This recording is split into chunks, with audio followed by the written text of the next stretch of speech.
আগে শোনেন, আমার না না মুখে একটা কথা জোর করে দিয়ে আপনাকে আপনি এটি নামান প্লিজ। সৈয়দ আব্দুল্লাহ, আপনাকে এটি নামাতে হবে। আপনারা যদি একে অন্যের প্রতি শ্রদ্ধা না রাখেন, আমরা আলোচনাটা করতে পারবো না। নিঝুম মজুমদার প্লিজ।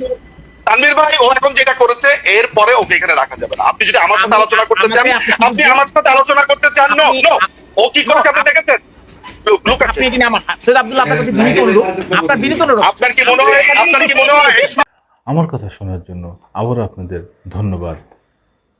ভাইরাল হারপিক, বাংলাদেশের এখন সবচেয়ে বড় ভাইরাল বস্তু হচ্ছে হারপিক।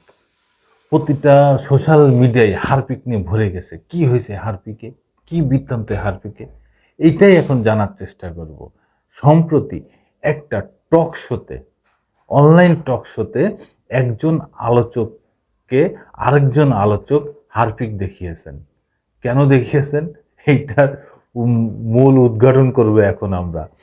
দৈনিক ইত্তেফাকে বলতেছেন, অনলাইন লাইভ টক শোতে আলোচকদের তর্ক বিতর্কের মাঝেই হঠাৎ একজনকে ইঙ্গিত করে হারপিকের বোতল দেখালেন আরেকজন আলোচক। সামাজিক যোগাযোগ মাধ্যম মুহূর্তেই ভাইরাল সেই টক শো।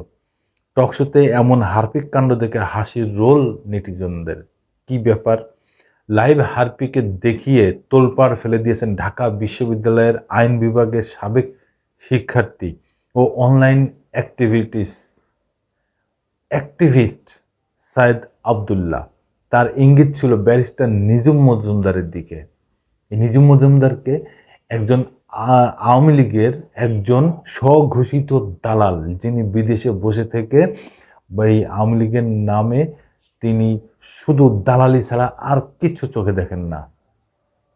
এই নিঝুম মজুমদারের কেই এই সাইদ আব্দুল্লাহ হারপিক দেখিয়েছেন। কি কারণে দেখিয়েছেন একটু জানার চেষ্টা করি। এরপর থেকে হারপিক নিয়ে হাস্যরসও ভরে যায় নেট দুনিয়া।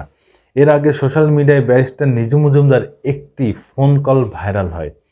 যদিও ভাইরাল হওয়া ফোন কলের সত্যতা যাচাই করা যায়নি। কথিত প্রেমিকার সাথে ফোন কলে তাকে হারপিক খেয়ে আত্মহত্যার হুমকি দিতে শোনা যায়।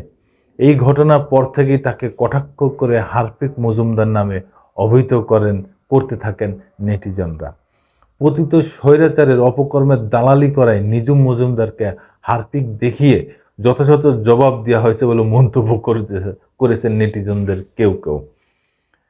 গত 15 জুলাই কোটা সংস্কার আন্দোলন ঘিরে ঢাকা বিশ্ববিদ্যালয়ে শিক্ষার্থীদের উপর হামলার ঘটনায় শেখ হাসিনা, ওবায়দুল কাদের, মোহাম্মদ আলী আরাফাত ও মহিবুল হক চৌধুরী সহ 391 আওয়ামী লীগ ও ছাত্রলীগের নেতাকর্মীদের সাথে একই মামলায় নিঝুম মজুমদারকেও আসামি করা হয়।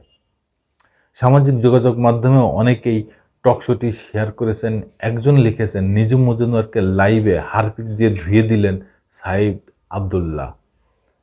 টকশোর নিচে শোয়েব সাব্বির নামে এক দর্শক মন্তব্য করেছেন, নিঝুম মজুমদার যেখানেই টকিং করতে আসবে সেখানেই ব্যাকগ্রাউন্ডে হারপিক মজাদার পোস্টার লাগাতে হবে। মুজাহিদুল ইসলাম লিখেছেন, আমি নিঝুম মজুমদারের অনেক টকশো দেখেছি। উনি প্রায় সময় উত্তেজিত হয়ে ওঠেন, পাশাপাশি মুখে অশালীন ভাষা ব্যবহার করেন। একজন শিক্ষিত লোকের ভাষা এরকম কি হওয়া ঠিক? এইরকম আরও সোশ্যাল মিডিয়ার নেটিজেনরা এইভাবে কমেন্টস করতেছেন নিঝুম মজুমদারের নামে। আচ্ছা, উনি কি এইসব দেখেন না? উনি কি এসব পড়েন না? নাকি তার বিষয়ে মানুষের মতামত কি, এগুলো কি উনি দেখেন না?